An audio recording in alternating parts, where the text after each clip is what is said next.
Hello, Kachucks! Welcome sa Reality Channel. Kakatapos nga lang ng New Year, Kachucks. Tuwang-tuwa nga ako kasi nagdala ng macaroni spaghetti yung kaibigan ko dito sa trabaho.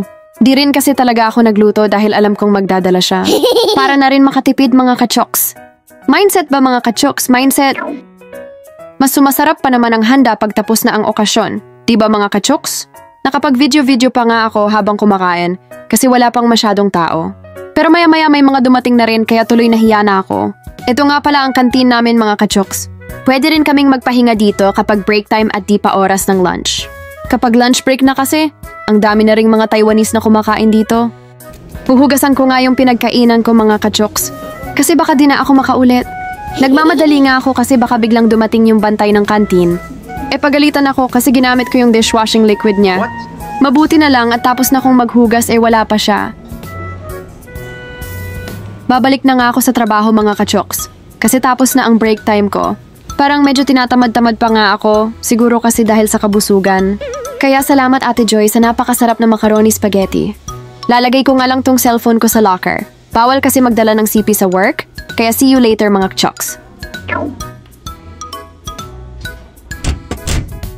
Hello, Kachucks. Nakauwi na ako at tingnan naman ninyo kung gaano kakalat ang room ko.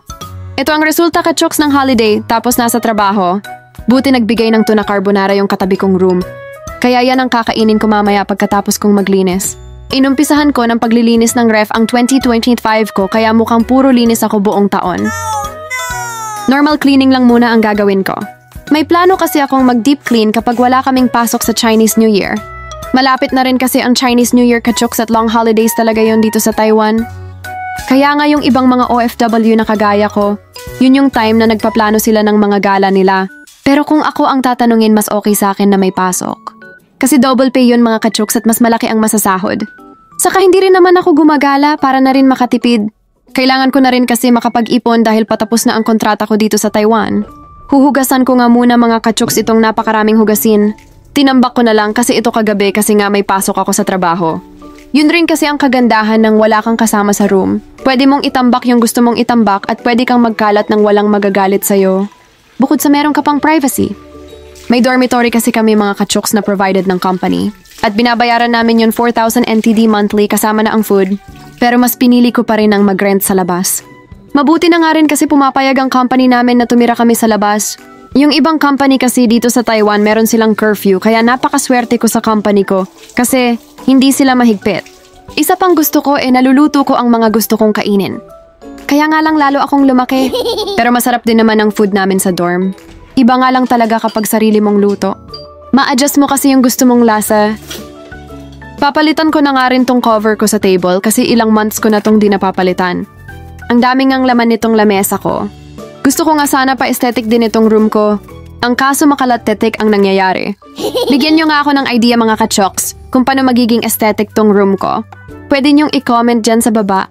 Baka kayo ang makakasagot sa problema ko dito sa room. Mahirap din kasing mag-aesthetic kapag nagtitipid. Karamihan kasi sa mga gamit ko dito bigay lang. Yung mga iba kasing Pinoy na natapos na ang kontrata, iniiwan na nila mga gamit nila sa mga bago.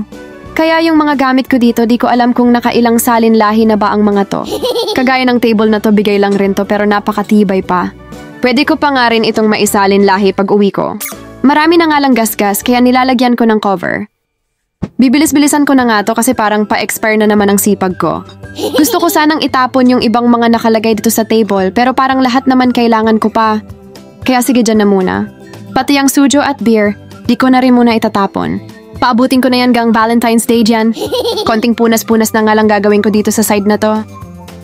Malinis pa naman dito kasi nung naglinis ako ng ref, nagpunas rin ako dito. Parang nakikinita ko na nga ang pag-aliwalas nitong room ko. Kahit kasi maliit ang space natin, basta maayos at malinis Masarap sa pakiramdam. Kumusta nga pala ang Christmas at New Year niyo, mga Kachucks? Sana lahat tayo ay maging masaya at punong-puno ng positive vibes ngayong 2025. Yun kasi ang isa sa New Year's resolution ko, na maging positive palagi. Kaya nga dito ko inuumpisahan sa small space ko, pupush ko talaga ang much better version of me ngayong 2025.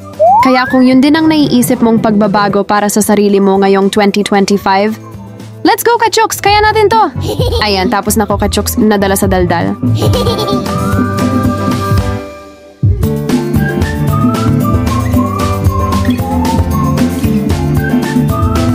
Hanggang sa susunod nating video, Kachoks. Adios. Pa-subscribe. Subscribe!